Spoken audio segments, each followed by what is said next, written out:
All right, and welcome to the podcast, everyone. So I think I'm gonna switch this up a bit. So I said that I was gonna go from Friday the 13th Oscars and Scream, and then the final episode of the season. That's I'm actually just switching it up a bit because it's just that was the Oscars. I'm trying to see if I can get Omar again, but if it's gonna take a while, I'd rather have this recorded first and then the Oscars. So it's probably just going to be like the recent episode was Friday the 13th Scream and then Oscars, and then we could do our last episode of the season. But yeah, so in all reality, I actually did not want to do this episode at all, but there's still so much to talk about. I actually did an episode like this a while back, but I never had a chance to, I didn't get a chance to get it out there. And I think I just moved on. I actually had I was in a studio that had so the school that I went to had a podcast studio, and I was in there for that episode specifically for an episode that I never got a chance to release. And now I'm just back in, my version of this. But okay, so we're going to talk about Scream. I saw the recent film actually the day it came out, but I saw in the morning, which can probably tell you enough to be why I chose to watch it in the morning, not in the day or night that a lot of fans would like to watch it at. Look, I got some thoughts on this one, but I just more want to talk about the 30-year anniversary of Scream. So yeah, in case you don't know, Scream turns 30 this year, which is scary because I'm going to be 30 this year. So I'm literally just as old as this franchise. And it's pretty funny because it's called itself a franchise. It's in the movie. So let's just talk about it. I'm not going to do the whole plots of every film, mostly because I don't remember too much of part 4.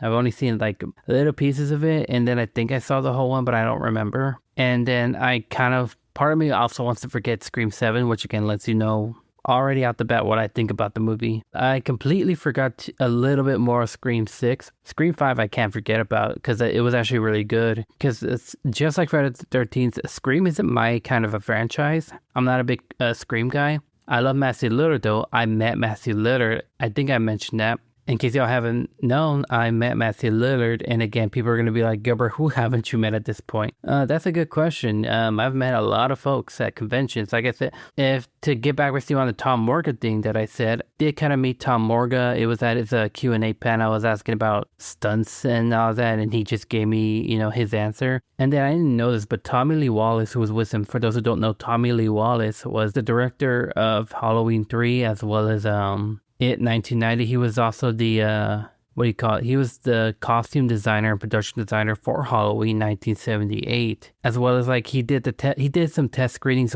as playing Michael Myers, which they used in the film. It's when he's breaking through the closet. But he gave me some advice, which I didn't think that was gonna happen, but that was really cool. But yeah, to my point, or going back to it, so we're going to talk about 30 years of Scream.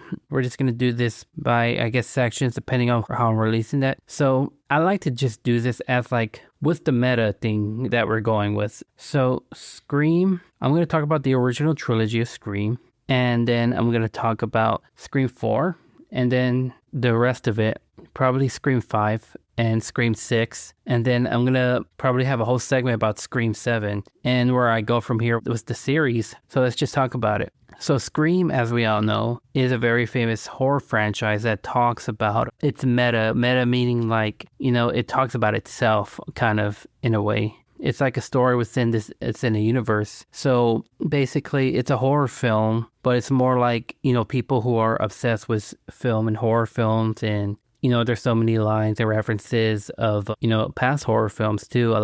Some of it being A Nightmare on Elm Street, because in case y'all forgotten, Wes Craven directed first 4 movies, and of course he directed A Nightmare on Elm Street, which is his more favorite one. It's the thing with this series though is that it's kind of consistent up until the 7th film. And the thing though is that it's technically, it doesn't have a remake or a legacy sequel was in the film, and even though they've mentioned both, it was in the series. That's kind of what makes this series good, is that it's pretty meta. Now, if they ever actually went full more meta, we're talking Wes Craven's New Nightmare, where it's Neve Campbell is playing herself, but now she's like the official target of, like fans of, or a fan of the series. If they want to go that route, that would be cool. It would just be difficult. But yeah, so let's just talk about the original trilogy. I like the original trilogy, even the third film, even though I know the third film has all its problems. So let's get to it.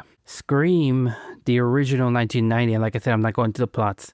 Scream, the original 1996, is of course meta. It's kind of like an homage to slashers. It actually revived the genre because the genre was dying. Because like, I don't know too much about the Child's Play films. And around this time, Halloween was actually pretty dead. Even A Nightmare on Elm Street and Jason, like, or Friday the 13th was also dead. Like, people just didn't watch slasher films anymore. I think maybe because I believe like between Child's Play 3 and Bride, I think there's like maybe an 8-year gap if I'm mistaken. Because I don't think the new one came out. I don't think like Bride didn't come out until I think 1988. So 2 years after Scream. But no matter what, this was a dead genre. Like nobody liked the slashers at this time, So Kevin Williamson, the writer, he heard about like a mysterious killing involving a phone call. And that somehow prompted him to write like the intro, just the intro of Scream. And then it eventually carried on to a full horror film. And Wes Craven, when he got the script, I don't remember too much about like the first intro. All I know is that Wes Craven wanted to do this one. And he wanted to have Drew Barrymore part of the project because Drew Barrymore was kind of becoming this new, soon to be up and coming, person. And I mean, she did E.T. back in 1982. I bet a lot of people didn't even know that. And she's done a lot of other films. I think like she was already famous for a film called Poison Ivy, which is like one of those femme fatale Lolita kind of a film. If you don't know what Lolita is, I don't know too much of it, but it does involve like seduction involving a young girl, a teen probably, to an older man. Like that's what it is. So, he wanted to use Drew Barrymore, and Drew Barrymore was all over not the merchandise, but the marketing and stuff like that. And her character gets killed off in the first 10 minutes of the movie? And it was a shock. I know there was also some inconsistencies, like, who was it? I think Skeet Ulrich had like facial hair in the posters and all that, but then in the movie, he's like cleanly shaven. But yeah, this was like the first time like a killer was in meta saying like, the killer wants to be like Freddy and Jason and all that. And again, in meta, it's fictional in their universe, but they still become killers and stuff like that. And I say they because we know the story. Skeet Ulrich and Matthew Lillard, who are Billy Loomis and Stu Macher in the series or in the film, are the killers. Now, it's implied that Billy Loomis was the main one, and Stu, I believe, only killed 2 people. And what's interesting is that the script writing from Kevin Williamson gave us like a final girl that we kind of like feel for because she's, Sydney is just a high school girl who within that year, she is still trying to reel in with the murder of her mother, which believes she walked in her house and saw her mother dead, which we eventually find out like that was Billy and Stu, or because Sydney's mom, Maureen Prescott, had an affair with Billy's father, which prompted Billy's mother to leave. And then, Billy just finds out and kills Sydney's mother. And then a year later, they decide to just do it again, but start this whole spree of killings as Ghostface. Now, if you've ever noticed, the mask is a little bit different from the beginning of one, and then it's becomes similar from this next half of Scream 1 all the way to the recent film. I think it's because like the mask that they were using, and I think they already started using it, or it could be switched around. I just know that like the mask belonged to a different costume company, and while they were using it, they found out they weren't allowed to use it, so they decided to switch it mid-production, and they just never, They just never fixed it. Like they never went back and redid the opening. Or it could be the other way around, where it was they got they wanted the mask they wanted, but they weren't allowed in the beginning, so they used an alternate, and then the company was like, you could use it again mid-production. They just didn't fix it, but. Anyway, I think that's what it is, but I could be wrong, so just let me know. So the interesting thing is that Sydney's like a final girl that actually fights back. And it's because like she's a final girl how most people, can relate to or can understand, because she knows, like, the problem with slasher films, which makes fun of itself, is that there's usually some girl or somebody there's usually a girl in these films. Sometimes they can be sexist, and that's just for the fun of it. But, there could be a girl that trips and falls and then just stays there as the killer, who doesn't even run, just walks towards them. Yeah, that's she has a point. Or it's like she's in the house and she decides to run everywhere else except the front door. But yeah, she's a final girl that fights back. It's because she's forced to be a final girl. Because remember, this is a meta film. I'm probably going to be talking about this a lot. And it's also said, like, she was a virgin in the beginning, and then towards the end, because, they say, like, the final girl is usually the virgin, because, like, Jamie Kennedy, who played, Randy, said there are rules to survive in a horror film. Number one, don't have sex. Number two, don't be doing drugs and alcohol and stuff like that. And number three, don't ever say, I'll be right back, because you'll be dead. And then, of course, Stu makes fun of that. He's like, I'll be right back. Yeah. So, and then you also have Courtney Cox playing Gail Weathers, and then David Arquette playing Dewey. I know at this point, Courtney Cox is already doing Friends. I think she was already in like 2 or 3 seasons at this point. She's kind of insufferable in the beginning of the movie. In the first movie, she's insufferable because all she wants is just a story from Sydney, she's been attacked. She's witnessed her mother die, in universe a year before the film ever began. So yeah, and then she nearly gets killed like so many times. Dewey, on the other hand, he nearly gets killed a lot up until the 5th film. And the biggest problem was the first film, and they kind of bring it up in a deleted scene of the 4th one, which they shouldn't have. And then they kind of make a little bit of an homage to it in what was it, Scream 5, is that Sydney's friend Tatum, who was also Dewey's sister, she dies from, the garage door. And it's never mentioned after that, nor in the second film. They never bring it up. That's always been the biggest issue. I think even the actress herself, if I can remember, Rosie, hold on, who was it?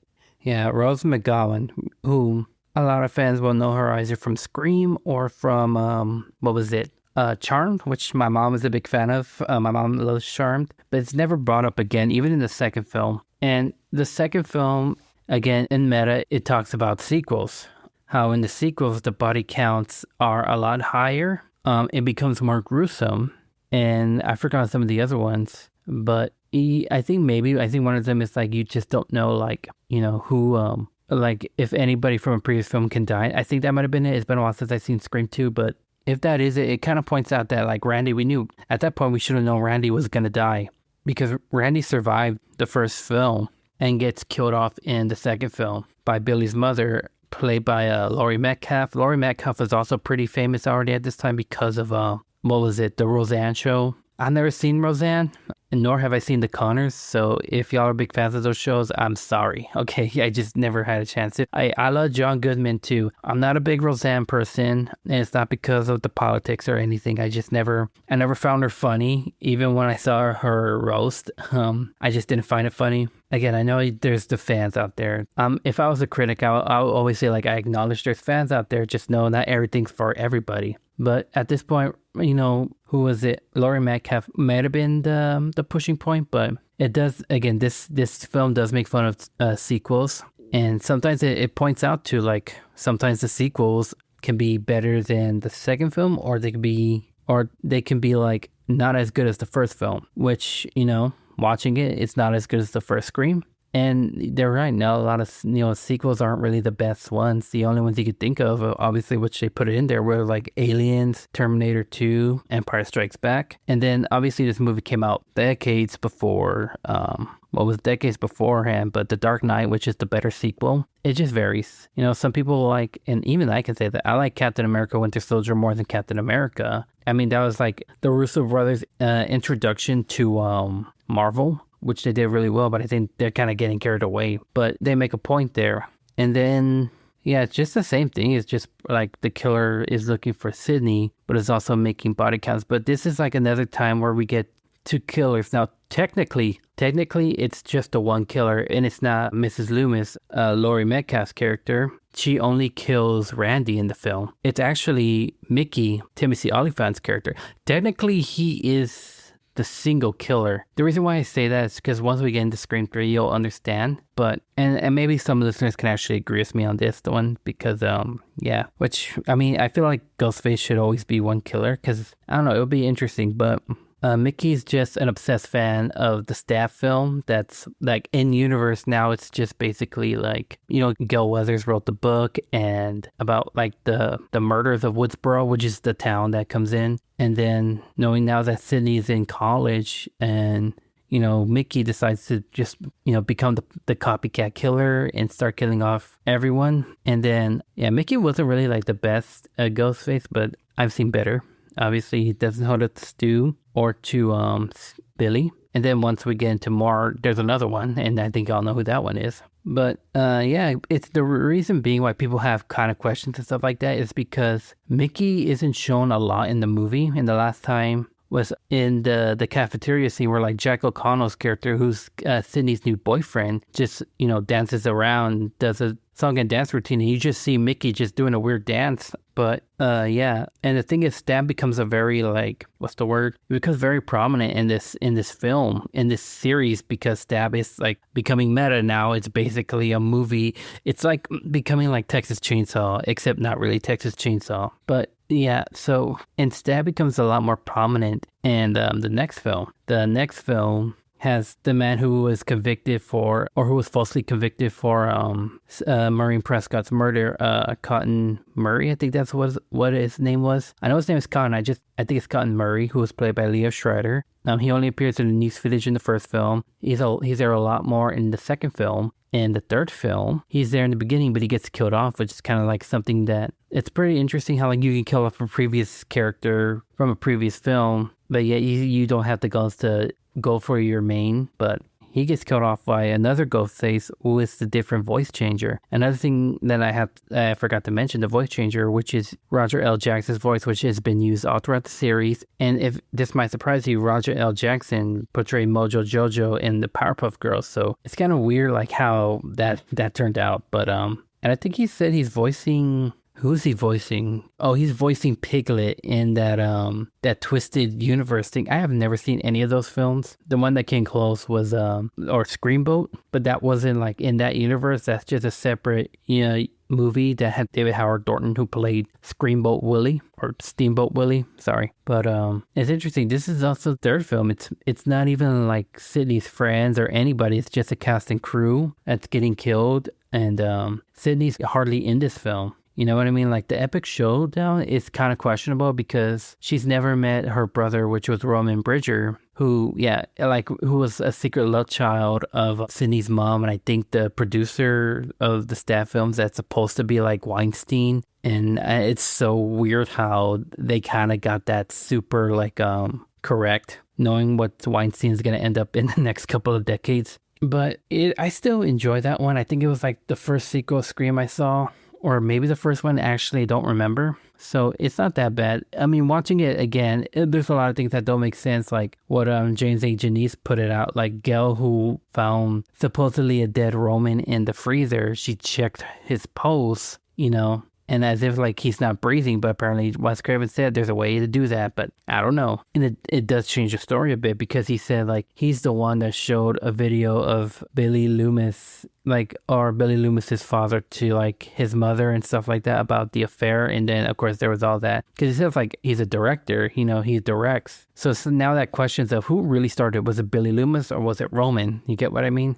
I feel like Roman is like the writer, even though he's a director. Roman's like the writer. Billy Loomis is the director, the one that started it all. And this is the third film, or this is the first film in the series that Kevin Williamson was involved in. They took it away from him. Now, Wes was the only creative to come back. And you can tell that this went through a lot of rewrites because somehow the script kept getting leaked, even for the second film. So they had to come up with so many ideas. But what they got is what they got. And I'm okay with it. You know, I give credit, like I said, to Roman for being the only Ghostface, like, because he's the one that did all the killing. Like, going to Mickey from the second film, he's technically the sole Ghostface. You get what I mean? Because there's no tag team between, you know, him and Mrs. Loomis. She only took out Randy. Mickey took out pretty much the entire like victims of this series or the film And yeah, I think he did a lot more than Mrs. Loomis. Mrs. Loomis just followed who is it? Gil around. And at this point, in real life, David Arquette and Courtney Cox I think they were dating already. I don't know if they were married, but it kind of helps, shows you like the relationship between the two, like the backstory of them and then how they are in the film. It's kind of like how it matches, if you get what I mean. But yeah, I mean, and for a while, for I believe 11 years, it was untouched. And then I remember in, you know what? I'll go back to this when I come back from break. So I'm going to go to break and then we'll talk more.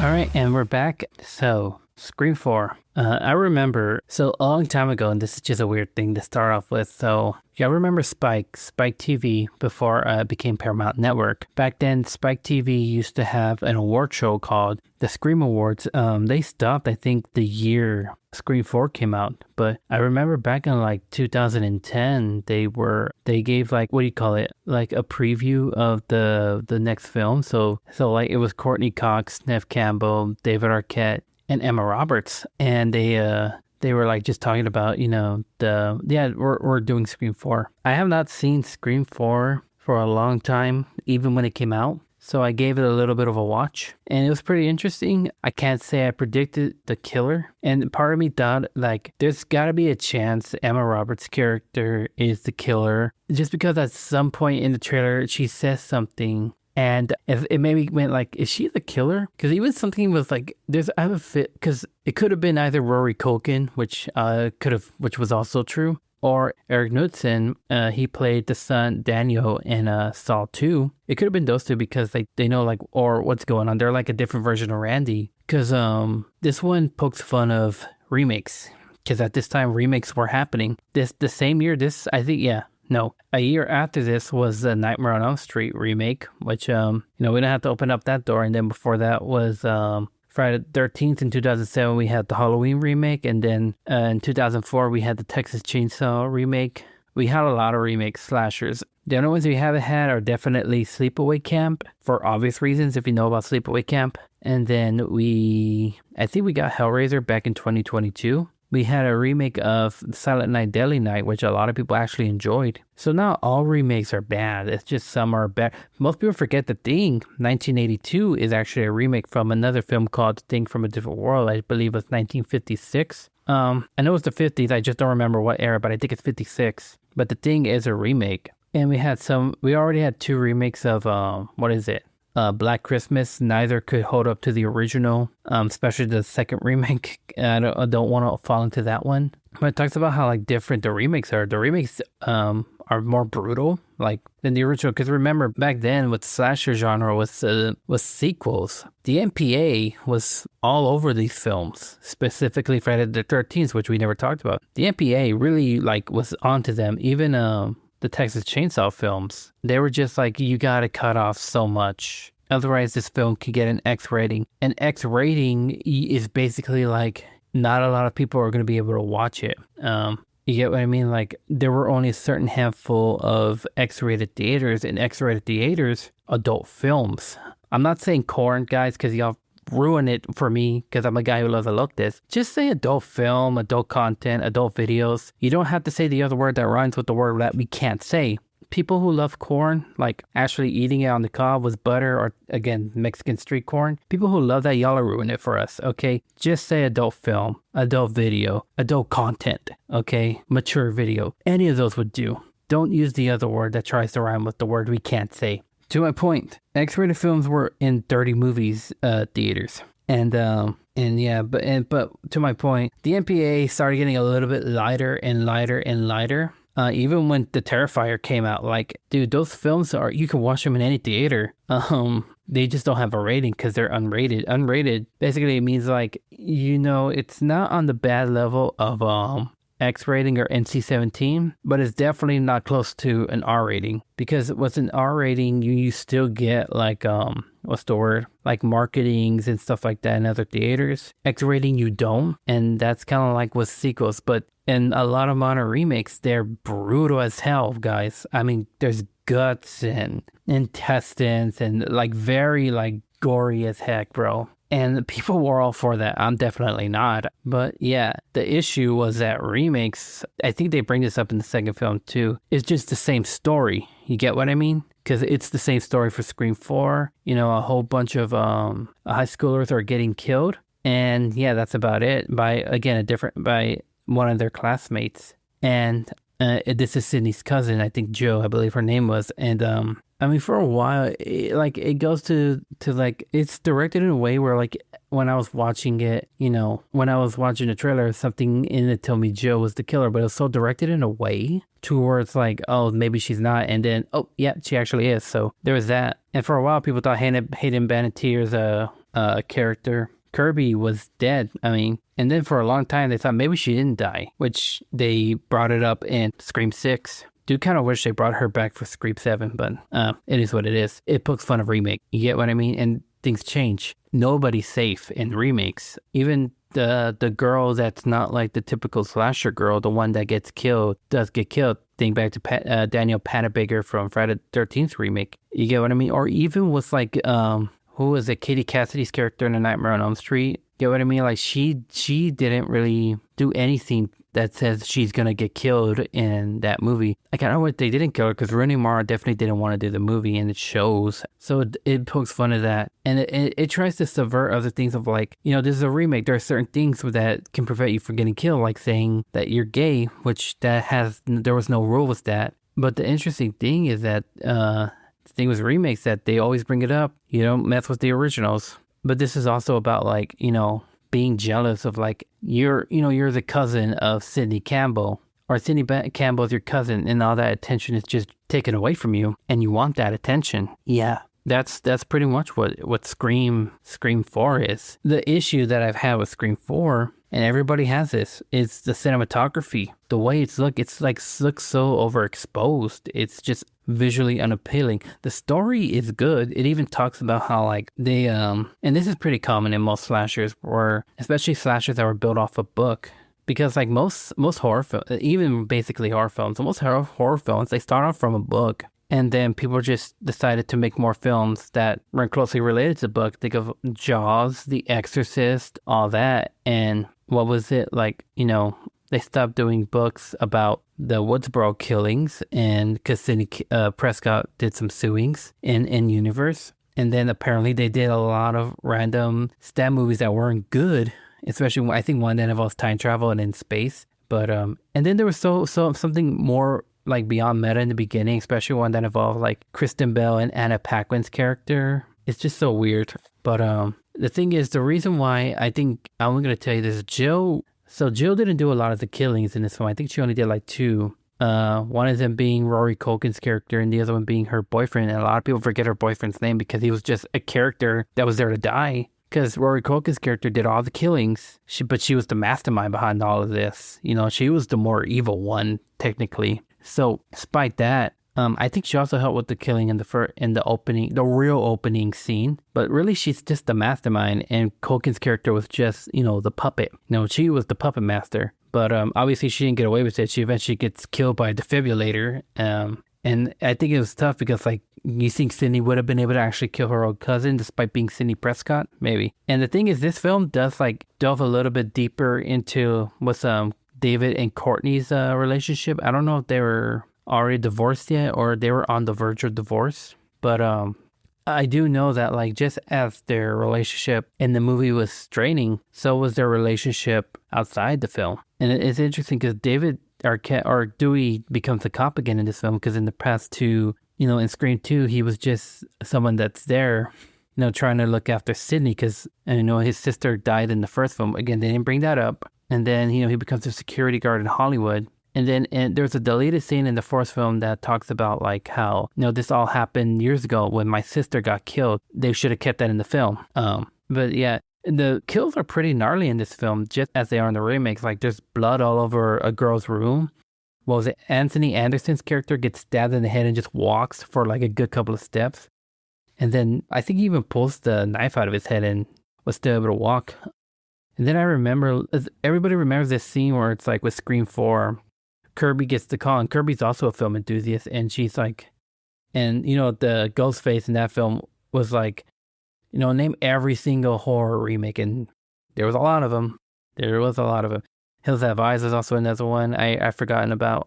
Lets you know sometimes, but yeah, so it's interesting how these films, they tend to like, be like, you know what? These three films we're talking about a series, this one's talking about remakes, so let's make it look like it's a remake. Wes Craven knows what he's doing. Technically, this is his first remake. And why I say technically, it's because even though it's not an actual remake, it's still like to them a remake. Like somebody's remaking a movie in their universe. And you got that one girl, Jill, that's like supposed to be like the new Sydney. And I think there was a script where basically that Jill actually won. And then it was supposed to carry on with her character.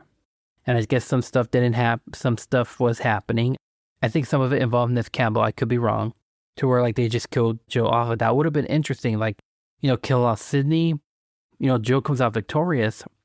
But then now she's getting haunted by Ghostface because now she's actually going to get what she wanted. And I guess it was supposed to be like, oh, it's not as cracked up as I thought it would be. But yeah, that's my thoughts. I mean, it's not one I tend to like go and revisit. But I'm going to take a break right now. And yeah.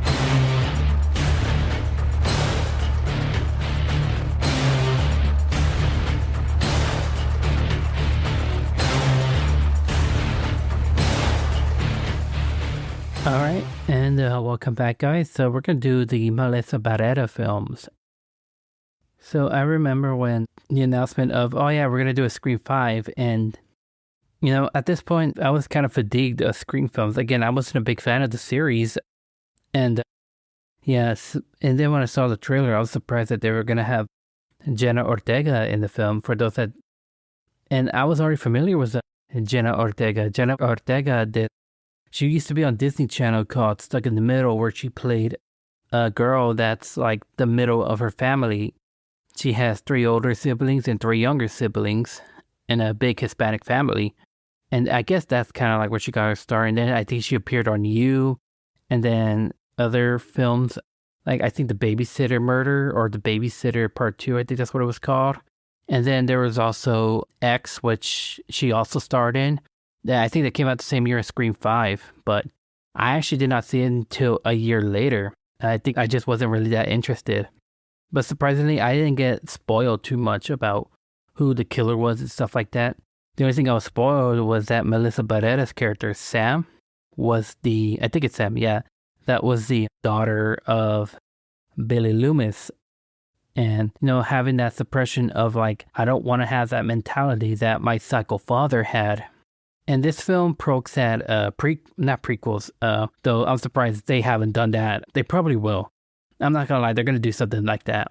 But requels or direct sequels, legacy sequels, that's what it pokes fun of. Legacy sequels or requels and stuff like that, for those that don't know, it's just basically like, it's a direct sequel from a very, very old movie. So I think Halloween 2018, that's a direct sequel to the first film. It ignores every other film aside from that. Or the Texas Chainsaw that also came out the same year. That's also a direct sequel to the first film and then ignores everything else, which I kind of wish they didn't, because in universe we need Chop Top again in those films, all because I love Bill Moseley. But that's pretty much what it is. And, we got Chad Meeks and I think Mindy Meeks, or it's Meeks something, I don't remember their last names, but they're the niece and nephew of Randy Meeks. And Mandy is, I think it's Mandy. Is it Mindy or Mandy? I think it is Mandy, because I know like Randy's sister, who appears in the Scream 3, she's portrayed by Heather Matarazzo. She does come back for Scream 5, so yeah. Their last names are Martin, so it's Chad and Mindy Meeks Martin. And this is supposed to be like a new set of characters. It's like passing on the torch almost, was Sydney and Gail, where it's supposed to focus on these new set of characters. And especially one that's like unsure, like, oh, I don't know if, where I am because I'm the daughter of Billy Loomis. And then you get like Skeet Ulrich coming back as a ghost, and they're trying not to DH him, just use like filming techniques and stuff like that. At a certain point, you're just going to have to do that. Even though I hate, de-aging, I really don't. At a certain point, they should have just done that because he doesn't look like a high schooler. You know what I mean? He looks a lot older. Not to say anything bad about Skeet Ulrich, but that's just how it was. But it's basically like a new set of killings that are happening. And there, obviously we know the killers. That's the one thing I'm surprised. I didn't know that Mikey Madison and Jack Quaid were the killers, but obviously they gave off vibes, which you're right. And it's funny because like Mikey Madison's death in that movie was almost similar to Once Upon a Time in Hollywood, where she played one of the Manson girls, which got caught on fire. If you haven't seen Once Upon a Time in Hollywood, y'all should. But yeah, there was that. And it's supposed to be a passing of the torch where it's like Sam Carpenter. And, she's supposed to be like, I guess, the new Sydney, who's still dealing with stuff. And then at the end, she does kill, who is it? Her boyfriend, Richie. And yeah, like she kills her boyfriend, Richie, who turns out to be, a ghost face, which again, it's kind of like, because like she's brought into the film because her sister, again, played by Jenna Ortega, gets attacked by Ghostface. She doesn't die. It's the first like opening where a Ghostface attack, the person does not die. She gets seriously injured. Dewey does die in this film. And to a lot of people, they still can't believe that like Mikey Madison's character was the one that killed Dewey. Again, it's also because like Jack Quaid's character, Richie, was with, the Carpenter sisters when Dewey died. And that's the only goals they had. And then at one point, like when we first see Dewey again, he has, I guess, like a little, like a plaque or something that commemorates Tatum, his sister. But yeah, again, this is one where they actually went the goals to actually kill off a main character. But it became such a success that they decided to make a sequel after that, because it was made by Radio Silence, who did Ready or Not, and was the new film coming out this year. Actually, I think it will actually be released the same day Ready or Not 2 will come out. I'll be honest with you, I know I keep saying this, I was also not huge on Ready or Not. I think it was the ending that got me, but I'll give it another rewatch and I can probably have a different perspective, but I'll definitely watch Ready or Not 2. Maybe I'll like this one a lot more than Ready or Not, the first one. I have yet to see Abigail. Sorry, y'all. But to my point, Radio Silence does look like they know what they're doing as a great directing team, because they did really good with this one and Scream 6 directing. I'll explain more, because the storyline for the sixth film is kind of for a lot of folks. The sixth film is the only one that does not have Neve Campbell as Sydney. Obviously, this is where we don't have Dewey anymore, because he died in the previous film. Courtney Cox does come back. The reason why Neve Campbell wasn't in there is because of payment and stuff like that. Like she felt like she didn't get more than what she deserved for playing Sydney again.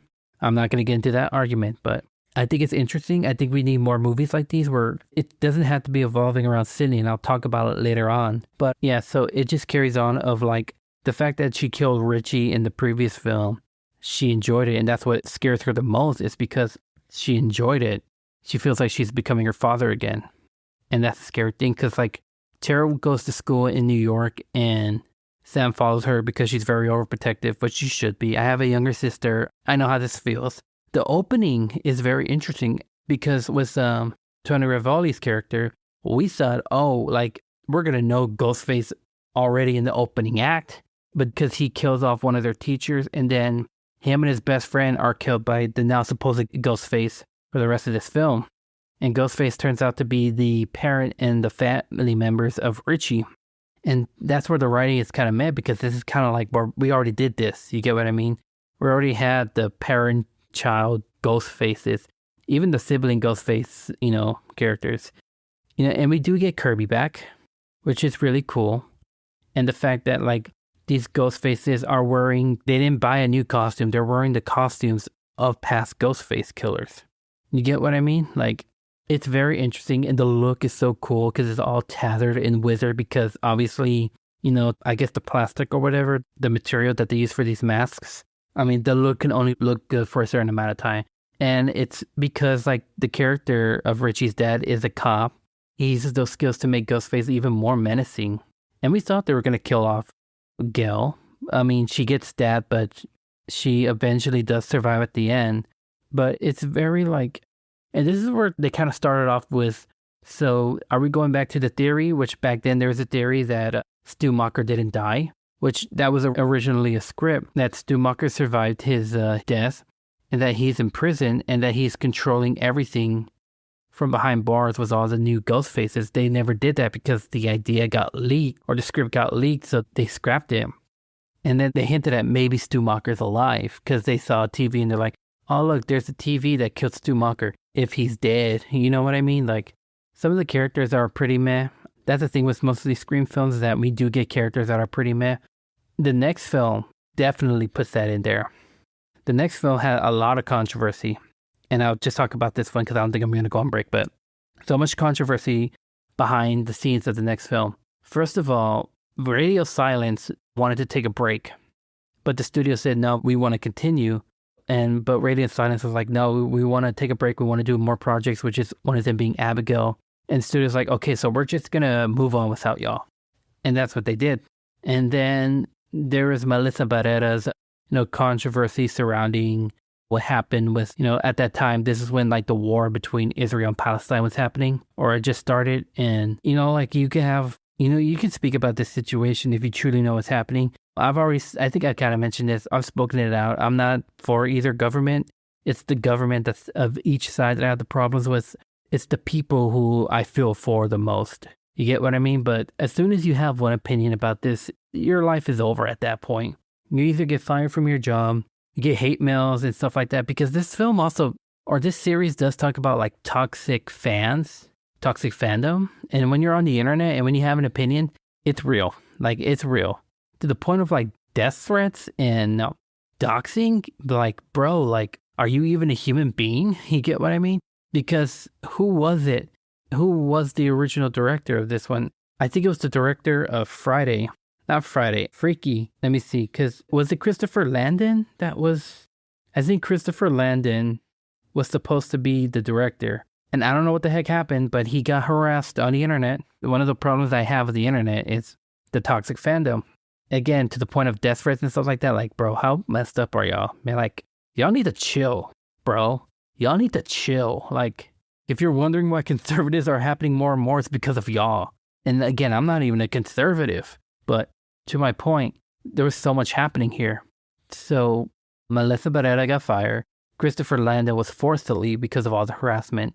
Jenna Ortega left because of the firing of Melissa Barrera. So for a long time, we just didn't have Jack. We didn't have a director.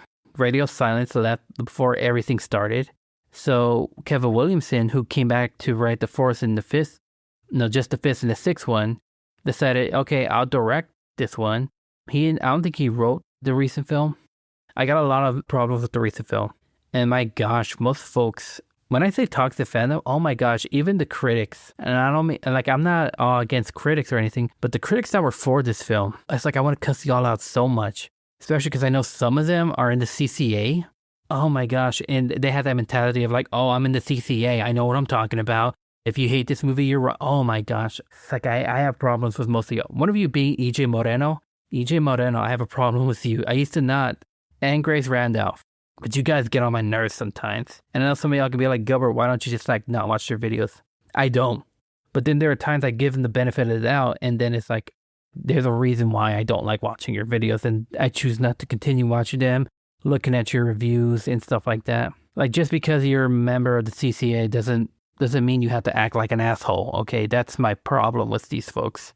And even the people that I love really don't like this movie, like Dead Meat. And by the way, I know I said some stuff about Dead Meat. When I record, sometimes I forget what I said, and when I hear it, I was like, damn, I sound like an asshole. So first of all, when I was saying like stuff about Dead Meat and their thing with, what is it? Stranger Things, you just got to give them the benefit of the doubt. They have to rewatch them, and watching Stranger Things is like trying to watch the Lord of the Rings series in one day with the extended version. It's so much to get through. But even they hate this movie, or they don't hate this movie as much as I do. I completely was like, the only reason why I went to go watch Scream 7 was because of the Scary Movie 6 trailer. That's the only reason why I went. And I'm going to tell you guys right now, the reveal of who the killers were and their motives, I saw people walk out of the theater. And they used this whole bait and switch of like, oh, is Stumacher alive? And, you know, I love me some Matthew Lillard. I mean, I remember him from Shaggy, from Scooby-Doo. I love Matthew Lillard. He is such a nice guy. But the fact that you're going to toy with people's feelings like that and their theories, that's where I have problems. And then, obviously, like, you got also Sydney being, you know, like being a mother and having this child that she did not raise to be. I mean, she probably didn't want to because she didn't think like this was going to happen to her again. And there's so much like, why weren't you in New York, Sydney? Why weren't you in New York? Well, first, I mean, like, I get they had to have a reason, but do y'all really want Sydney to get attacked again? Because I certainly don't. I get Neve Campbell loves being part of the series and she wants to continue. There has to be a certain point where it's like, you just like, what's the word? You have to like hang up the cape. You get what I mean? So they're going to make an Ace film. I already know it. If you haven't seen the film, I'll tell you right now, the killers are one of them being Ann Camp, and I forgot the actor's name, but it just made no sense. Also kind of like predictable as well. Like the side characters, you know how I said like the Scream franchise is full of at least one or two side characters? Well, all the side characters that don't mean jack, they all die. And you just don't feel for any of them. Some of them are very impressive, like one of them involving like a wire kill, where like somebody is swinging back and forth and Ghostface is just like slashing them and stuff. And then one of them involves, a beer tap kill, where they impale their head on like a beer tap. So they were impressive kills, but that's not enough, man. It's the storyline, the Ghostface motives. That was the issue. And then the opening act is also the worst part. The opening act is the only good thing about this movie, but it doesn't fit with the rest of this movie. It actually doesn't, there's no service to it. If the opening act is these two people die at the Stumacher house, it becomes an Airbnb, and then they're killed by Ghostface, and then Ghostface sets Stumacher's house on fire. But it doesn't connect to the rest of the movie. So I don't know. If they do something, they should be like, so it turns out that wasn't the ghost. I know that's going to piss people off, but here's what I would do. And I probably won't even do a Scream film, but here's what I would do. I would like there to be a Scream movie where like the Ghostface has a similar motive to like Billy's mom and Richie's dad, but differently. I would like there to be a Scream movie, because this is my issue with the Scream movies. It's because they go after Sydney so much that a bunch of innocent people are paying the price for it. My idea is the Ghostface in this movie, his motives are they want to kill, he or she wants to kill Sydney, because everywhere Sydney goes, or even like now with the Carpenter sisters, or even now with Sydney's daughter, everywhere they go, death follows, you know, and their motive is they just want Sydney die so that nobody else has to pay the price for any innocent folks dying. Like, it's supposed to be like the Ghostface is a family member, like a parent or a sibling of somebody that was killed by a Ghostface killing. The issue is how you're going to justify that with, what's the word? Are you going to justify somebody being a Ghostface killer when their families and other family members were killed by Ghostface? You get what I mean? That's the only problem. But it would be an interesting motive. Like, maybe like, this is what I'd like to do. I like to take away the things that make a certain film a film, like a certain film in a franchise, what they are. Take all of that away, something new in there. But that's what I would do. The other thing I would do, and this would be interesting, is like have the one Ghostface killer like killed by another Ghostface killer at the end, and then that Ghostface just disappears and is never seen again, and that leaves the ending open for another sequel. Where it's like, now what are we getting ourselves into? Is there now a cult of Ghostface? Is there just like, you know, what was the purpose of a Ghostface killing another Ghostface? I mean, yeah, we had that in the Scream 6, but it's the writing that's always been the issue. And the fact that Kevin Williamson, who directed it and written the original Screams, it's like that, you get what I mean? Like, there has to be some sort of like, you have to have seen that script, but I don't know, something just didn't feel right. It didn't feel right. I wanted my money back. I didn't get my money back. Again, I only went just because I wanted to see the Scary Movie 6 trailer. I got what I wanted. I could have left it from there, but I was like, you know what? I made it this far. I might as well just, might as well just watch the movie.